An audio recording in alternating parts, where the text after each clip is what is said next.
ஷர்மிளா வணக்கம். நிச்சயமாக தமிழக வெற்றி கழகத்தில் புதிய உற்சாகம் கரை புரண்டு ஓடத் தொடங்கி இருக்கிறது என்றே குறிப்பிட வேண்டும். அதிமுகவில் இருந்து வந்தவர்களுக்கு பதவிகளை அள்ளித்தந்த முதலமைச்சர் ஜோசப் விஜய். இது குறித்த விரிவான விவரங்களை பார்க்கும்போது தமிழக வெற்றி கழகத்தில் முன்னாள் அதிமுக அமைச்சர்களான சி விஜயபாஸ்கர் மற்றும் MR விஜயபாஸ்கருக்கு பதவிகள் வழங்கப்பட்டிருக்கிறது. முதலமைச்சர் விஜய் இந்த அறிவிப்பை நேற்று வெளியிட்டுள்ளார். இதே போன்று அதிமுகவில் இருந்து வந்த மதுராந்தகம் மரகதம் குமாரவேலுவுக்கு துணை பொதுச் செயலாளர் பதவியும் அளிக்கப்பட்டுள்ளது. அதிமுகவில் இருந்து விலகி தமிழக வெற்றி கழகத்தில் இணைந்த முன்னாள் அதிமுக அமைச்சர்கள் விஜயபாஸ்கர்கள் சி விஜயபாஸ்கர் மற்றும் MR விஜயபாஸ்கருக்கு முதலமைச்சர் விஜய் கட்சியில் தமிழக வெற்றி கழகத்தில் பதவிகளை அறிவித்துள்ளார். தற்போது இதில் விவரங்களை சேகரித்த போது பார்த்தீர்கள் என்றால் தமிழக சட்டசபை தேர்தலில் 108 இடங்களை தமிழக வெற்றி கழகம் கைப்பற்றியது. திமுகவுக்கு 59 இடங்களும் அதிமுகவுக்கு 47 இடங்களும் கிடைத்தன. இதனால் ஆட்சி அமைப்பதில் சிக்கல் ஏற்பட்டது. அப்போது திமுக கூட்டணி கட்சிகளான காங்கிரஸ் 5 MLAக்கள், விடுதலை சிறுத்தைகள் கட்சி 2 MLAக்கள், இந்திய கம்யூனிஸ்ட் கட்சி 2 MLAக்கள், மார்க்சிஸ்ட் கம்யூனிஸ்ட் கட்சி 2 MLAக்கள், இந்திய யூனியன் முஸ்லீம் லீக் 2 MLAக்கள் ஆகியவற்றின் ஆதரவுடன் தமிழக வெற்றி கழகம் தமிழகத்தில் ஆட்சி அமைத்தது.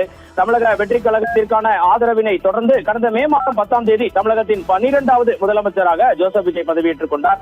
இந்த சூழலில் தமிழக சட்டசபையில் தமிழக வெற்றி கழக அரசு மீது நடந்த நம்பிக்கை வாக்கெடுப்பில் அதிமுகவை சேர்ந்த 25 MLAக்கள் தமிழக வெற்றி கழகத்திற்கு ஆதரவு அளித்து பரபரப்பை ஏற்படுத்தினர். இதனை அடுத்து அவர்களை தகுதி நீக்கம் செய்ய அதிமுகவின் பொதுச் செயலாளர் எடப்பாடி பழனிசாமி தரப்பு சபாநாயகரிடம் மனு கொடுத்தது. இதற்கிடையே 4 அதிமுக MLAக்கள் தங்களது பதவியை ராஜினாமா செய்து தமிழக வெற்றி கழகத்தில் ஐக்கியமானார்கள்.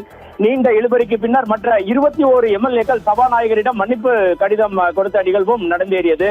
இதனால் அவர்கள் மீதான நடவடிக்கைகளை எடப்பாடி பழனிசாமி திரும்ப பெற நடவடிக்கை எடுத்தார்.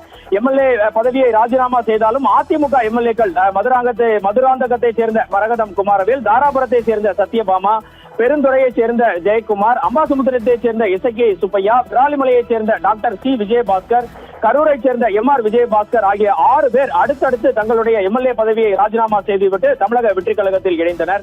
அவர்களுக்கு தமிழக வெற்றி கழகத்தில் பெரிய அளவில் கட்சி பொறுப்புகள் வழங்கப்படாமல் இருந்து வந்தது. இந்த நிலையில் அவர்களுக்கு முக்கிய பொறுப்புகள் நேற்று வழங்கப்பட்டுள்ளது. இதன்படி புதுக்கோட்டை மாவட்ட அமைப்பு செயலாளராக சி விஜயபாஸ்கர் நியமனம் செய்யப்பட்டுள்ளார்.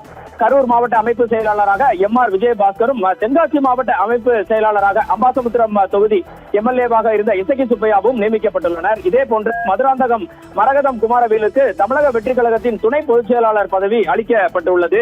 இது போன்ற நிகழ்வுகள் மிகப்பெரிய உற்சாகத்தை அந்த கட்சியில் தமிழக வெற்றி கழகத்தில் ஏற்படுத்தியுள்ளது. அதிமுக முன்னாள் அமைச்சர்களான Kadambur Raju, Udumalai Radhakrishnan, MC Sampath, S Valarmathi, MSM Anandan உட்பட அதிமுக முன்னாள் MLAக்கள் பலரும் தமிழக வெற்றி கழகத்தில் ஐக்கியமானார்கள். முன்னாள் அமைச்சர் பெஞ்சமின் திமுகவில் இணைந்தார். இது போக அதிமுகவுக்குள்ளேயே இன்னும் SP வேலுமணி மற்றும் CV சண்முகம் உள்ளிட்டோர் அதிருப்தியில் உள்ளனர். இந்த நிலையில் தமிழக அரசியலில் அடுத்தடுத்து திருப்பம் ஏற்பட்டு வருகிறது. சட்டமன்றம் தொடர் நடந்து வரும் நிலையில் அதிமுகவில் இருந்து தமிழக வெற்றி கழகத்தில் இணைந்தவர்களுக்கு வழங்கப்படும் பதவிகள் பல்வேறு அரசியல் காரணங்களை குறிவைத்து நகர்வதாகவே பார்க்கப்படுகிறது. ஷர்மிளா.